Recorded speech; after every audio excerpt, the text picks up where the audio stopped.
That would help me get through easily. Thanks, first of all, to Tosin and his SPE team for putting this together. Tosin interned at Chevron a while ago, and even though it was a short period, he added a lot of value to our team, and I'm confident that he learned one or two things. So I'll be speaking about the future of work in the energy industry. I think it's important to share my thoughts on this and just kind of what is going on now. I'll try to bring some of that into context, and hopefully at the end of the day, we can have a conversation about, what the future might look like and how it would apply to you all. So once again, I'm Femi Odushote. I'm a member of the SPE. I'm currently the Deepwater Reservoir Engineering Manager at Chevron. And so I would first of all start by sharing my outline for the presentation. So I'm going to speak a little bit more about myself, about my journey so far, and then I'll break my talk into two sections and then try to bring it all together. The first would be on the future of energy in the industry, and then the second would be the future of work as a whole. And, and I'll kind of go through what I think you all should be focusing on, and then we can, if we have time, take some questions and have some closing thoughts at the end. And so if that is okay, I would proceed. And so I actually am an alumni of UNILAG, finished with mechanical engineering in 1999. So if you do your math, that's about 21 years ago. My math is right. I did my internships and with the oil industry as well. And then just as I was finishing my NYSC, I got accepted to go do a master's in petroleum engineering in Penn State University in the USA. I also followed that up with an MBA because I was interested in how the business of the industry worked as well. And I'm interested in how you can combine both to help make better decisions and move the industry forward. And so that's my educational background. I'm also a registered engineer with Koren. And as I said, I'm a member of the SPE and also the Nigerian Society of Engineers. And so in terms of work, I've worked as an intern with Texaco Overseas Nigeria Limited. That was kind of during my undergrad. And then when I was in graduate school, I also had a stint with the Department of Energy in the US. And so when I was done with my graduate school, I was fortunate to join Chevron in Nigeria, and that was back in 2005. And during my time, and I've been in Chevron ever since, during my time in Chevron, I've worked in various local and international applications, and also in various varied asset classes, if you will, from onshore to offshore to deep water. Also worked in the shale basin in the US as well for a little bit. So I've worked as a production engineer, both in Lagos and both offshore in Escravos, working on the platforms.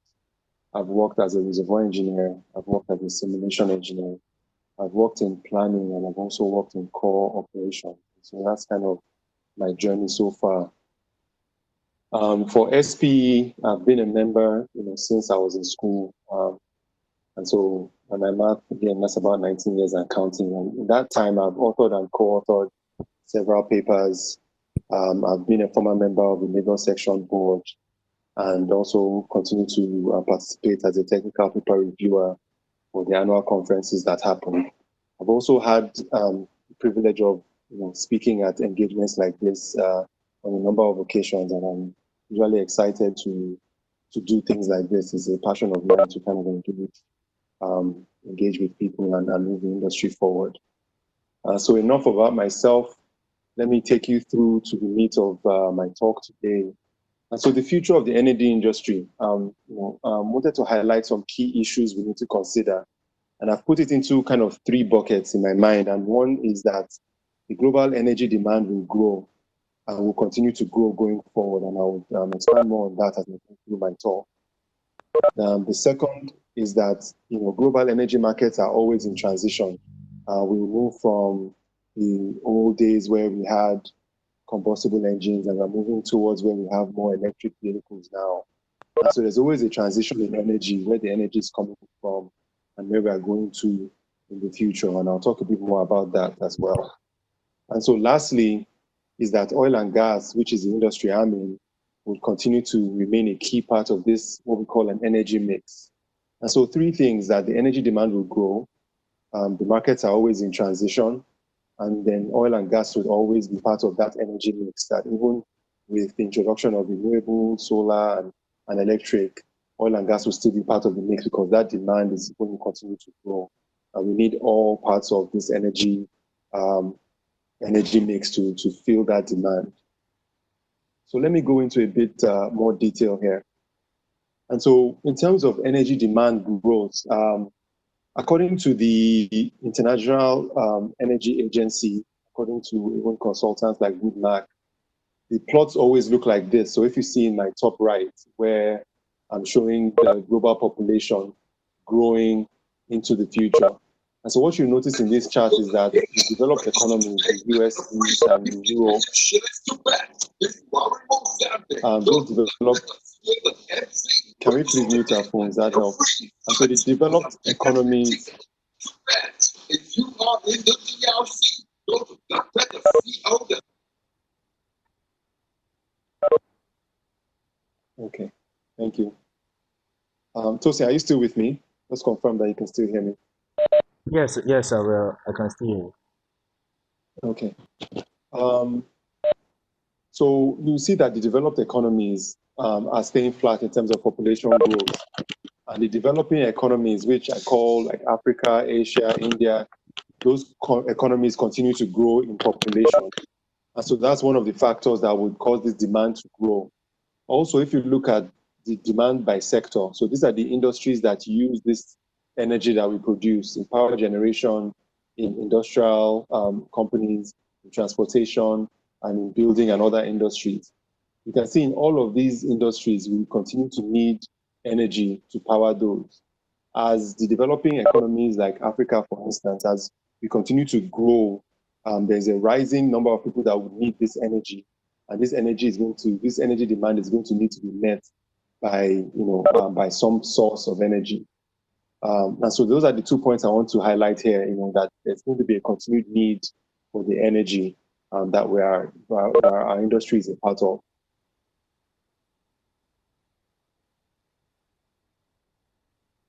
And so next is talking about energy transitions, and this one is very interesting. So I did some digging and some background on this. So as I mentioned earlier, energy markets are always in transition, right? But this pace of this transition is not fast. It takes time.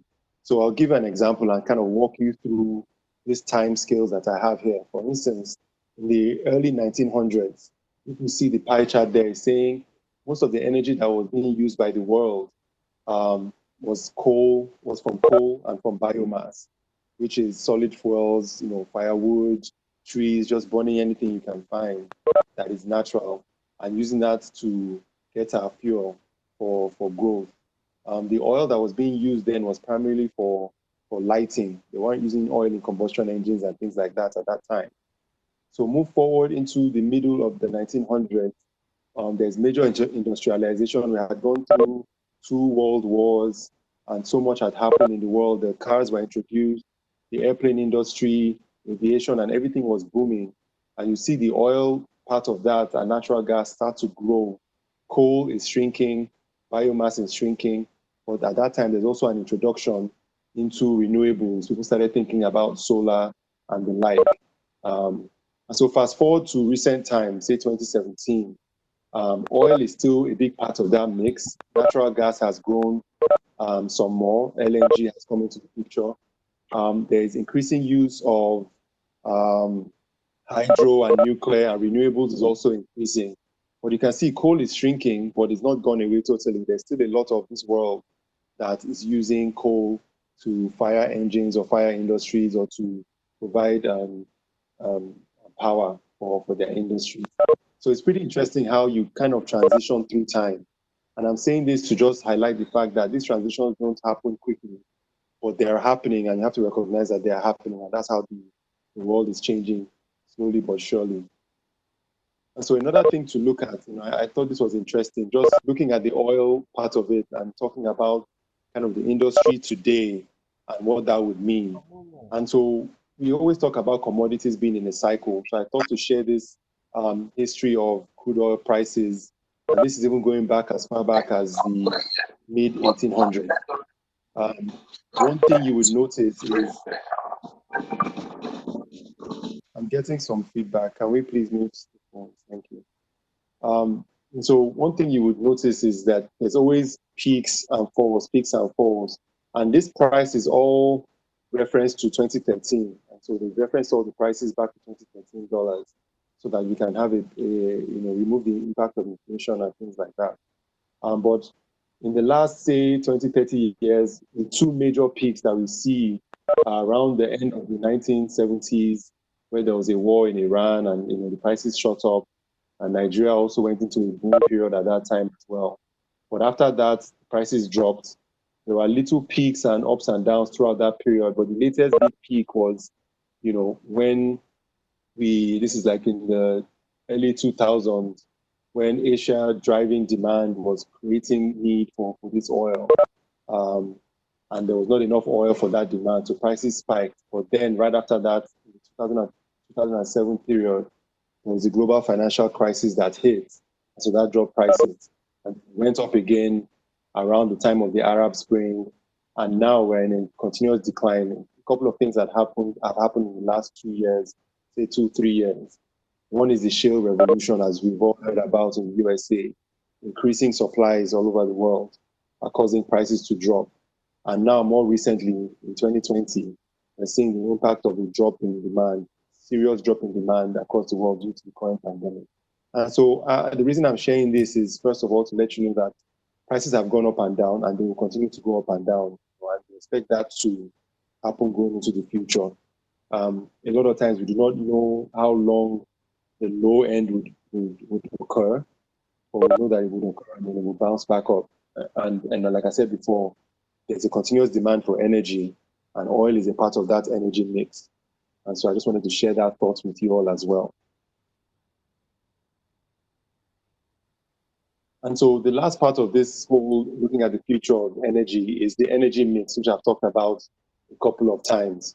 And so the first point I want to make is, the world will continue to rely on fossil fuels going forward. And this chart kind of elaborates that. So if you look at the chart, I'm looking at millions of tons of oil equivalent energy over time from 2000 to 2040. And then the colors represent different sources of energy, from solid fuels to gas to hydro to coal, wind, nuclear, oil, solar, and geothermal. And so we now split those sources to hydrocarbon and then the zero carbon sources of energy. And so one thing that this chart highlights is that in year 2000, for instance, the hydrocarbon versus zero carbon energy sources were 92% of the energy sources in 2000 was from hydrocarbon. But fast forward to 2040, which is sometime in the future, which is not so far away you think it is, but it goes by pretty quickly. At that time, only, the projections here are saying that only about 15% of the world's energy sources will come from these zero carbon sources. And so the point is, oil and gas and hydrocarbons will still be needed going into the future, but will be part of this energy mix that we talk about going into the future. The second point here is that renewables are the fastest growing source of energy supply. So even though they're a small fraction, they're actually growing fast. So there's a lot of talk recently about solar, about electric cars, electric vehicles, and a lot of big companies are making pronouncements around where they want to be in 2040 and 2050.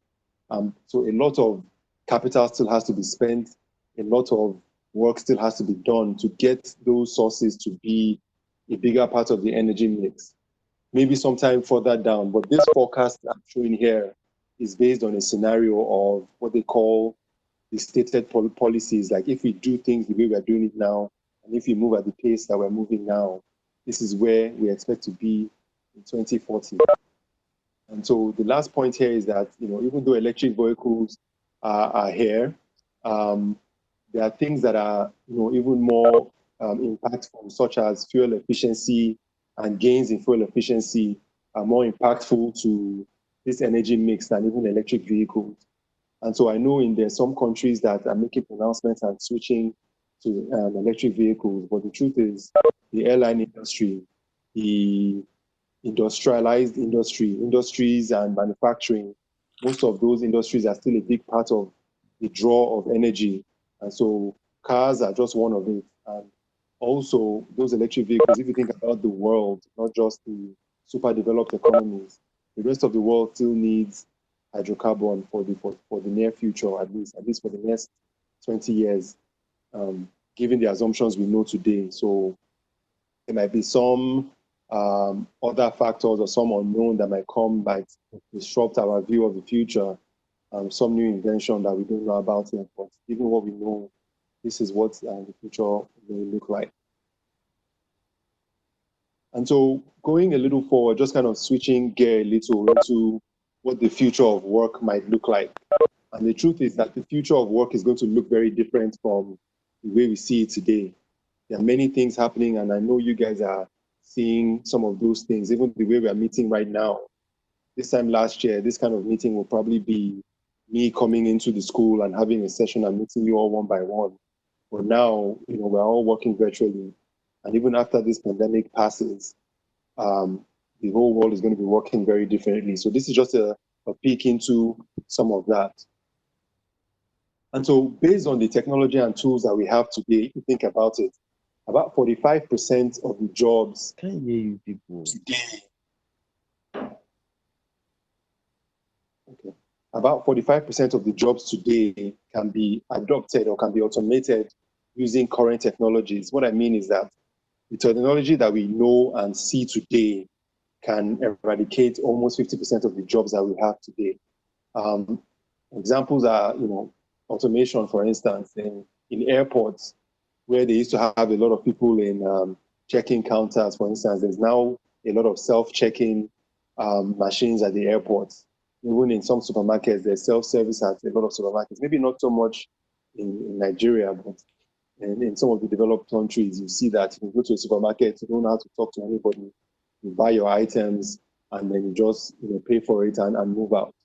The other item here is about open data sources. So there's a lot of tools and software that are being developed right now that are just open data. So you don't have to have a particular software. Even in the engineering space, there's a lot of tools online where it's not about, you have to buy a license to use it. There's a lot of open data source applications and a lot of push towards that, that way of doing things. Robotics, self-driving cars are already here. Routine inspection robots are being tested, and the picture I'm showing in the bottom right here is a robot in an offshore facility that can go around and inspect and do scans, and instead of an operator going around checking pressures and checking temperatures, this robot can go around and do all of that and eliminate the need to do that. And the thing about robots is they don't get tired, they don't need to eat, they just need maintenance. You know what I mean? So, and this is available today Like as we speak. 1 hour. Okay, like since 20 minutes now. No even on that. Okay.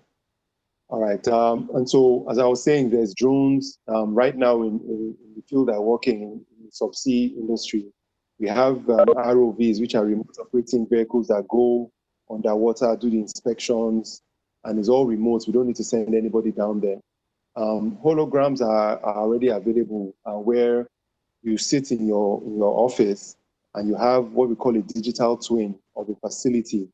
So some experts can be, for instance, in Norway, advising somebody in Nigeria about something they need to fix. And the person doesn't need to physically come there. He can look at the item and to be like the person is already there. And so that is already technology that exists today.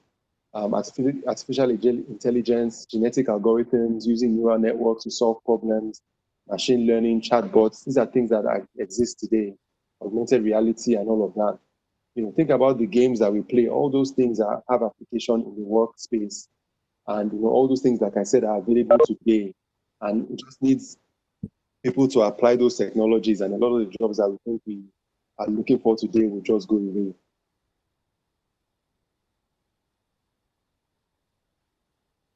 And so also when it comes to kind of work life, I don't know if you've heard the term called the gig economy, where people are working more like freelancing, and there's more and more people that are working that way, people that want more autonomy and control. They want to be able to manage their time, balance their career and family needs, make income from multiple sources. So that's the gig economy, and there's more and more people working like that. So the energy industry is not immune to that.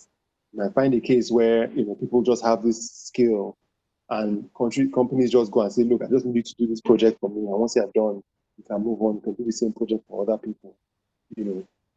Regular hours of work are not really going to be required anymore. It's not going to be required for you to come to a job at 7 o'clock and leave at 5. And this current pandemic has proven that to be something that is real. Most people are working from home. I'm working from home. So do I really need to wake up at 4 a.m. in the morning, enter third mainland traffic just to get to an office and do what I can do from my house? So that is something that is going to change going forward. More virtual workplaces, more work going to be done remotely. Routine work is going to be replaced by automation and robotics. I talked about that earlier as well. And this is not just low-skilled jobs that would go away. We're talking about medical jobs. There are apps now that you just need to put in, diagnosis into the app. They're asking you questions. It's a chatbot. It's all artificial intelligence that is linked to a database of, whatever else you want, in the medical world, and it can actually diagnose the issue for you. And so a lot of those immediate, low-level medical type jobs might go away.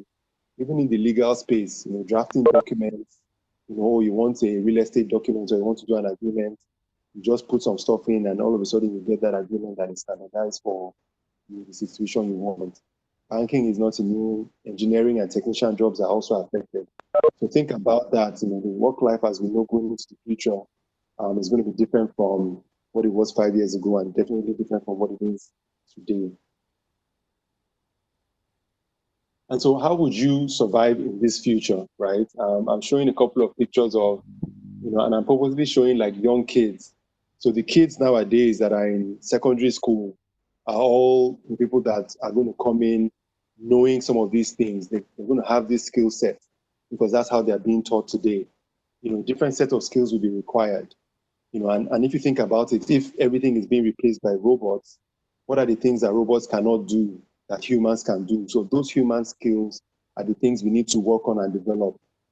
Creativity, critical thinking, being able to solve problems, being able to work with people, being able to see an issue, bring everything together, see the pros and the cons, and try to solve a problem, knowing what you know about the task, what you know about the physics behind those things. Emotional intelligence, being able to work well with others, knowing yourself and knowing others. Something called a growth mindset, that can do attitude, being able to see a problem and know that that problem can be overcome.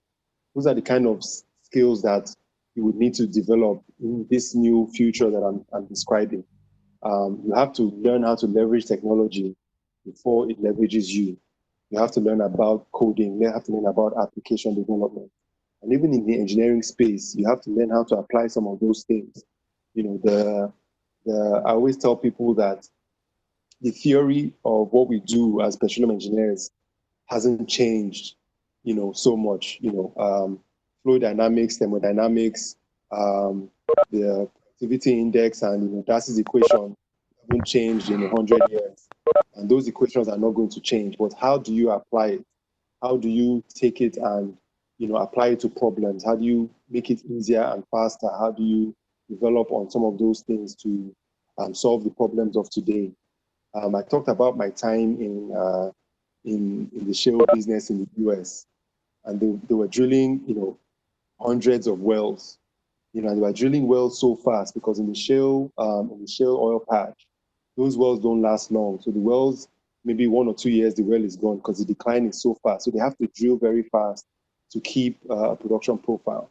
And if you're going to be drilling that fast, you don't have time to do a lot of analysis. And so they started using things like data analytics to determine how to drill wells, where to drill, how to complete the wells. They were not doing any reservoir simulation. They were not doing any complex decline curve analysis. They were using historical data and data analytics to make decisions as to how the next well can be better. And once they get more data, they go back to the analytics and apply it. And they are using that to drill wells. They do things like drilling the wells in a factory mode. And in that mode, you have to think about things differently. And that's how they've been able to increase their production and apply and just cause what we call the shale revolution. So that's kind of the way we need to be thinking. Think artificial intelligence, think how can robots or algorithms and genetic algorithms and augmented reality, how can they help us do what we need to do? So do not be afraid of technology. You have to leverage that technology and use it to differentiate yourself.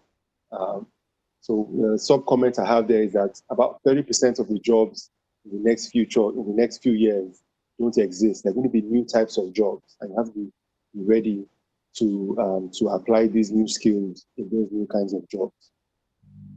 And so that is the end. So at the end of the day, if you think about it, so I talked about the future of what the industry would look like, and talked about the future of work. I tried to kind of marry some of those two things together to give us a view of what things might look like going forward and how we should be prepared for the energy industry of the future, really. And so that is my talk for today, and that is what I wanted to share with you all. And I would be happy to discuss with you guys if you have questions or comments at this time.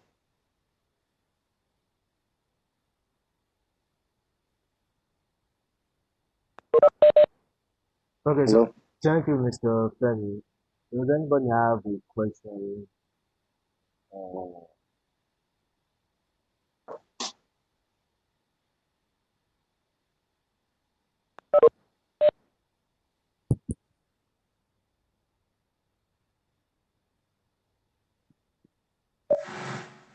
Hello? I'm so sorry. yes. Hello, we can hear you. Hello? Oh, okay. So I have one question. Yes. Okay. Concerning his comments on the integration of ethics and AI, how best can undergraduates, like especially Nigerian undergraduates, like apply themselves to learning of data analytics and AI? Like considering that like we're in an environment that doesn't really facilitate these kinds of things into our curriculum. Like, what's the best part to actually take, considering where the world is going, and what does he feel is best? And that's a very good question. But I'll kind of throw it back as a challenge, right? So a lot of the things we know today in tech were not taught to us in school or in the curriculum.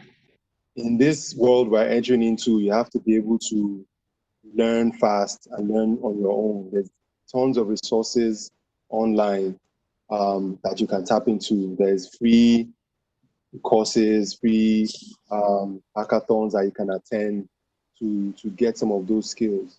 And I encourage you all to just search and tap into those.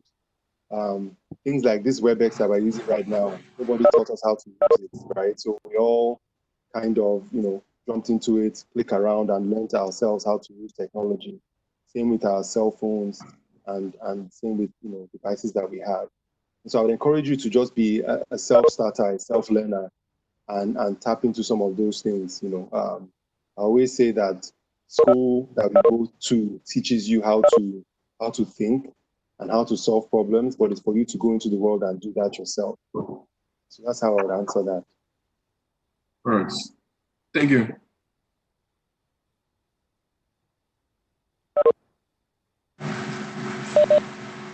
Okay, Mr. Femi, I have a question. Yeah. Yes. So, considering the way Nigeria is always like years behind compared to other countries, so if, like you have discussed how different things will come into the industry in years to come, and the chances that Nigeria will be able to keep up with these other countries, I don't know, I think it's pretty low. So my question is, over like in the next years, would the energy industry in Nigeria struggle to compete with others. There's a need to stumble over the years. Yeah, you're going to have to come back with that question. I didn't hear the last part. Because I was saying, like in the next 20 years, the energy industry in Nigeria at present is keep up with the trends outside. Like So are you talking about trends in terms of technology? yeah, technology and efficiency. And so I guess if I get your question right, so the the technology that we see, even the technology I speak about, a lot of those things are even available, in Nigeria already in the industry. So the industry is a global one. I can't really put barriers or lines around it. So I spoke about sort of like data analytics is something that we can do now. I spoke about robotics where even in my company, we're looking at some of those initiatives already and try to apply that. There's things around remote wellhead monitoring where you have small devices that you put a SIM card into it essentially for the remote well, and it sends data into the cloud, and you can receive that data on your cell phone and things like that. Those things are already here in Nigeria and can be applied. So I don't know that there's any real barrier. I think the barrier is going to be in companies that are bold enough to move into this future and adapt to the change. So adaptability is one of the big things that we talk about in moving forward. Are you able to adapt, and how fast are you able to adapt? I'll give an example. So even in this current pandemic that we're in, there are some companies that cannot work right now because they've just been stuck on everybody must come into the office. They don't have people that have maybe laptops, or they're not big on having their people have the ability to work remotely. So those kind of companies will suffer now. So, going forward, being able to adapt, looking at the trends and being, people that can adapt quickly is going to be critical. And that applies to individuals as well. Good afternoon, sir. Good afternoon, sir. I can hear you. My question is pertaining to like AI and data science in Africa. So, like, we're all aware of like the AI trend in the world. So, like, for Africa, for instance, now, like Chevron, in Chevron now, how has and machine learning like played a role like in advancing technologies, or how has data science played a role, or machine learning AI played a role in Chevron? Because these things are not really appreciated in Africa. So like that's my question. How has it played a role in Okay, Africa? thank you. What has it Thank you. And in I think Africa? that's a good question. So I heard you, and I think I got your question. So really, I want us to remove our minds from these lines that we're drawing, Africa versus the rest of the world. AI and data analytics is data, right? And so it's up to you to analyze the data and use the data that you have to make decisions or see trends. And I'll tell you for a fact that data analytics is something that is being used in not so much in the oil industry in Nigeria, but in other fintech type industries. And then you see how fintech is growing, and even the online sales and things like that. People are using data analytics. And what is data analytics? It's just, we collect a lot of data, right? And you are allowing the data speak to you as opposed to letting your understanding of the physics speak to you. And the way we use it in Chevron, for instance, we started doing things around, if I bring it back to the petroleum engineering world, so our history matching in our reverse simulation, for instance, you have tons of data. And so we're using things like genetic optimization to try to do automatic history match, for instance. So instead of spending 6 months trying to history match to all this data, you can feed your parameters into a tool, and that tool actually optimizes, it learns, and it optimizes, and it continues helping you do your history match. So we have those already in place. And going back to data analytics is, for instance, I know that, I have maybe a field that has production data, maybe wellhead pressure data for the last 20 years. And the data is just all over the place. I can use data analytics techniques to analyze that data. And the data might show me a trend that, oh, maybe every 3 months, this trend is showing me that every 3 months something happened. You don't know why it's happening, you don't know what is happening, but that's what the data is telling you. And so maybe that thing that happens in a 3-month period is something, maybe the pressure dips and comes back up. So you as an engineer, you're thinking, oh, this doesn't really make any sense, but the data is telling you something.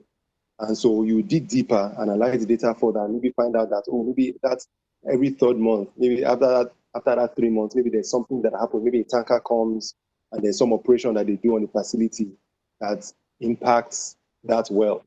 And so you can see how, not just looking at, our engineering theory, but having the data speak to you outside of your theoretical calculations is a big, powerful tool, because that data analytics is just a fancy way for just saying, look at the data, look at multiple regression, look at, different mathematical methods to analyze that data. And so that's something that anyone can do once you learn those techniques. And that's what I'm encouraging everybody to learn those techniques, see how we can apply it to the problems that we have today. That will make you a more powerful engineer. Good afternoon, sir. Good afternoon.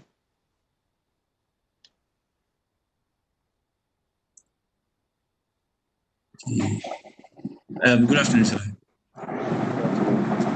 Yeah, my question actually is on as regards vulnerabilities that may be faced in the future.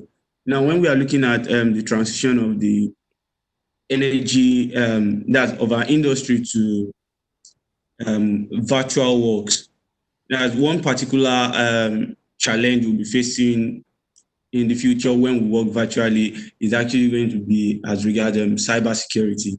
Because now when people have to go to work, the majority of the network they use are LAN, that's the local area network.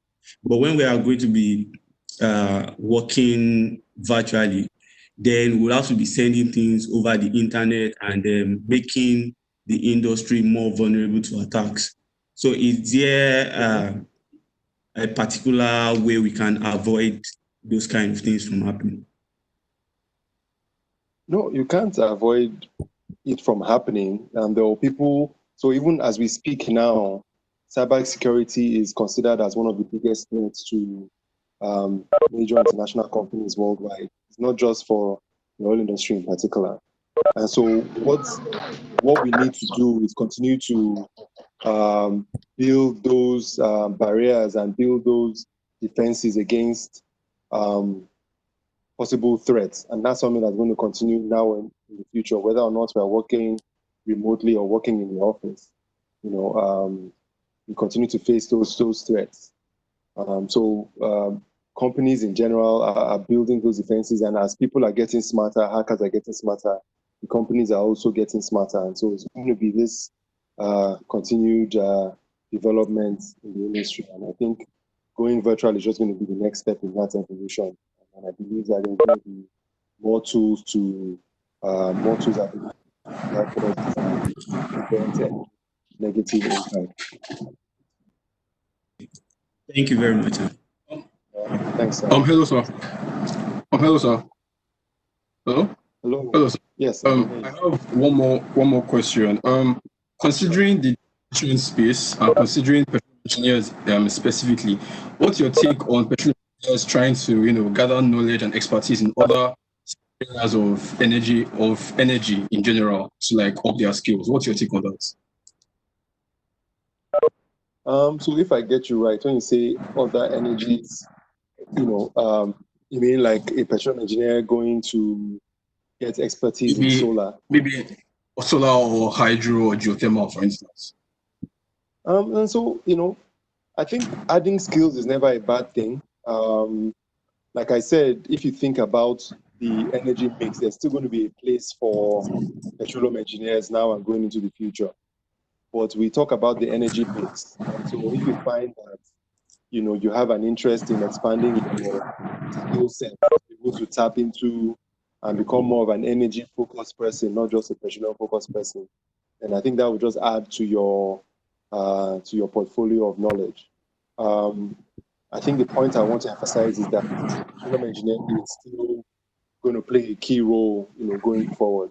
But that being said, you find companies like BP, for instance, are announcing that they're not going to be an oil company in maybe 20, 30 years. And they have all these engineers that are there. So they would have to retool themselves. They would have to say, okay, how can I apply those skills that I've gained in energy? How can what skills are transferable from one source of energy to another source of energy? So those are things you have to continually think about as well. Okay, thank you. Thank you. All right.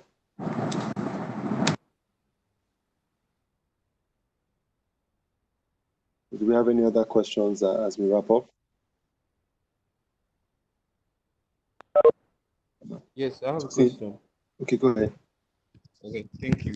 My question is on soft skills. The present issues with soft skills are that you cannot really identify them either by certificate, not always by certificate, and you can't see it on the face of people. So I want to understand, like, what is what is what is really the Hello? average. Hello, can you hear me? Yeah, I lost you for a second, but I think I get your question. Yeah. And I think So one go ahead. okay, one issue is that acquiring these soft skills, and getting a certificate to consolidate that skill that's been acquired might be sometimes difficult for students, especially maybe students that are just living hand to mouth and all that. So what can be the solution to this problem, and what are like the responses from professionals when they see people who have acquired these skills, put them on their resume, and maybe don't have a certificate to show for it? Is that really an issue, or can be overlooked? Thank you. Okay. I think the onus is on the professionals or the employers. I think nowadays we're moving towards an era where, apart from just looking at somebody's CV, once they interview or they do an assessment, they are looking out for those things. So there are ways that they can assess for those things. While it's okay to say, okay, you've done this and you have it on your CV, I wouldn't see it as a differentiator. Once you have a soft skill, for instance, and you say, oh, you can work with others, or you have good problem solving skills and things like that. Those are things that are demonstrated through experiential type roles and assessments. So through your internships, for instance, or through just being on projects or working in committees, either paid or unpaid type of committees or projects. So look for opportunities to do things like that. Work with the SPE or participate in an NGO, for instance, to gain some of those skills. Because soft skills are not necessarily tied to the energy industry, but they're gained from experiential type activities. And those are the things that will come out. I think when you're in an interview or you're talking to somebody and you say, look, you've done this, this, and this, and this is how you've been able to do those things and can articulate those things. I think that would be stronger than anything you can put on your CV.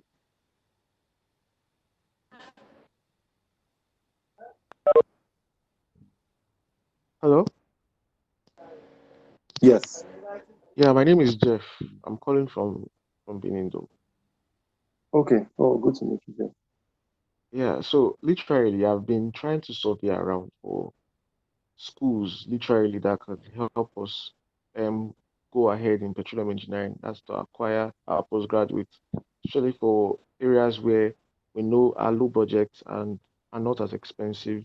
So based on the level of experience that you have in the industry, is there a way you could literally help in identifying some areas where we could literally go in for postgraduate studies so we could not be considering high cost and we could get the experience and knowledge that we actually desire?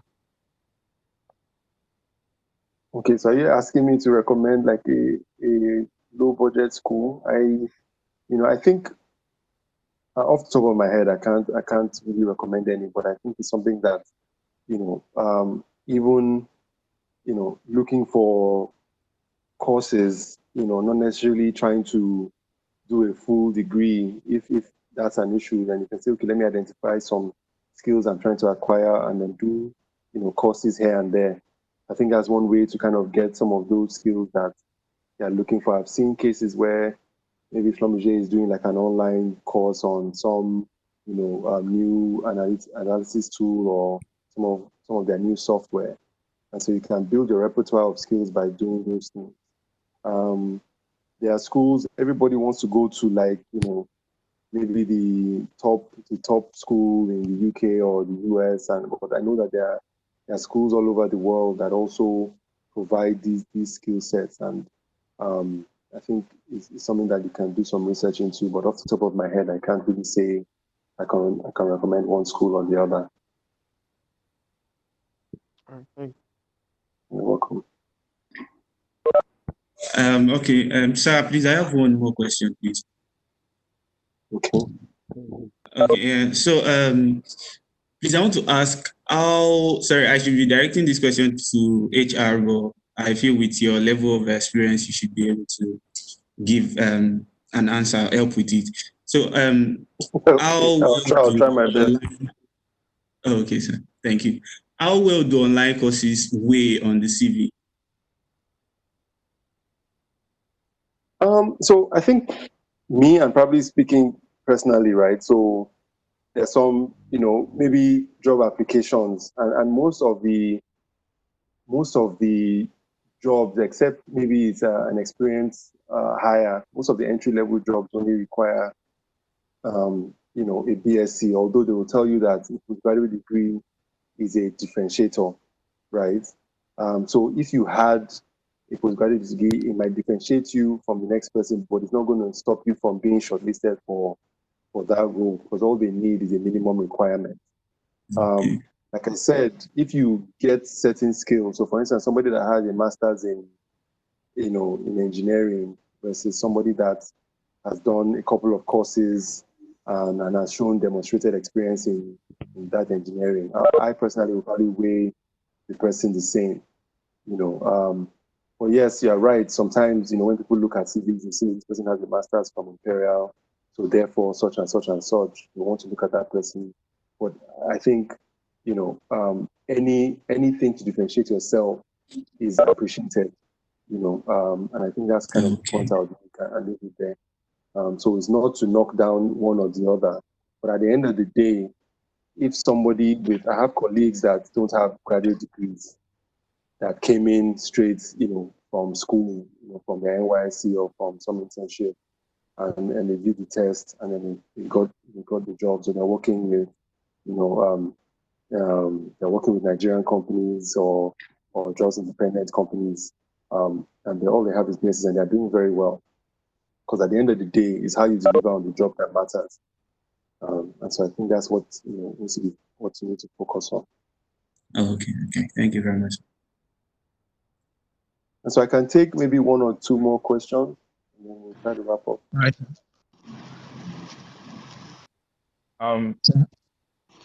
Okay.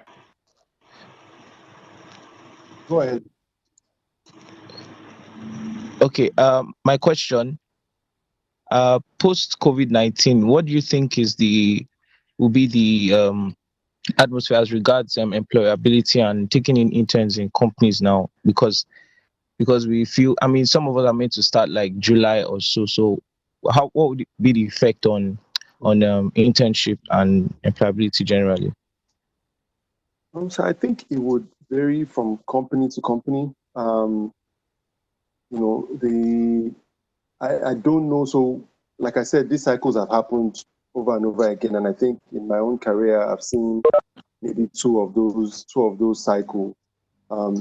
Interns are not usually, are not usually impacted. And I think the learnings from before is that you want to keep some of those programs going, because we know that the price is going to come up. And when the price comes up, you don't want to start scrambling to start off all these things, and you want to make sure you have a pipeline that is continuous. Usually the first victims, and I'll be frank with you, is if there's going to be any kind of headcount type adjustments.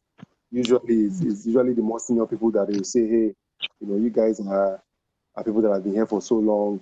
If you either take early retirement and things like that. So those are usually kind of the first people that they would say, we'll give you some kind of severance, and you're close to retirement anyway, then you guys can exit the business. So and I go around that way to say, look, typically, and it depends on the company, interns are not really the ones that they say they want to cut.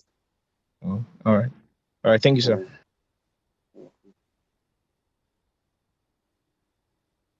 Okay, Yes, sir. last question. Okay, can you hear me, sir? Yes, I can. Okay. So apart from typical petroleum engineering tools, like maybe PETEX or Eclipse or Petrel, what sort of technical tools would you just recommend that a good petroleum engineer should know? Because so when we talk about data analytics, you could use a number of softwares for that. You could use maybe Python, or you could use any language, any programming language. So we know that, a couple of these things, we should learn them. We should begin to get familiar with latest technology. But on a quantifiable basis, what tools would someone say he has that would differentiate him from someone that's just... Okay, I think I get your question, and I'll just speak from my my own experience, right? I can't really say that I would advise that someone focuses on, say, one tool or the other. I think it's more about your adaptability and your ability to learn fast. So, for instance,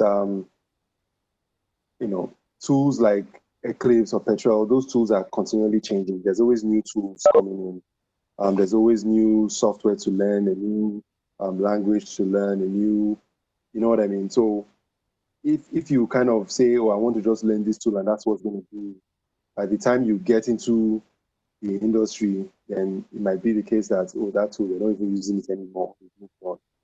So right now, I think learning the skills, I know there's a lot of things around, using things like Power BI, using things like, all these cloud-based software. And that's where the world is kind of going to. But I think the core skills are what matters for me, to be honest, and being able to use those skills to solve problems. The tools are just tools.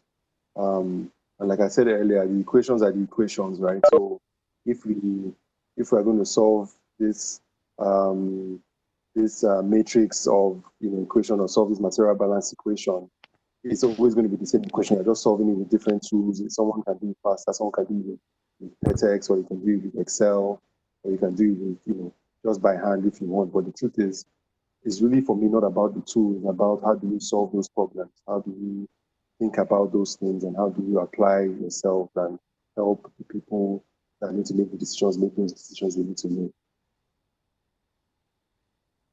Yeah, so thanks for that.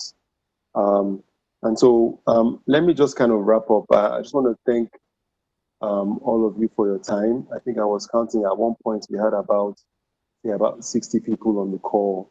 I want to thank you for your attention. Thank you for your time, and also thank the SPE Student Chapter of Lagos for the opportunity to come in and speak to you all today.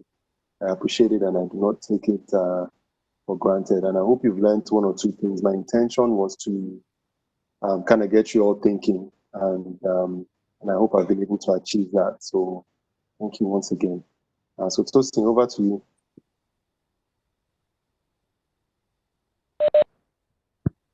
Okay. So thank you, Mr. Femi. Thank you for the enlightening session. I believe everybody has learned a couple of things already, and I'm very grateful. So on behalf of the University of Lagos SP Student Chapter, I say big thank you for today's session. So for everybody, the slides will be available after the session. Thank you very much for joining us today. God bless you. Goodbye.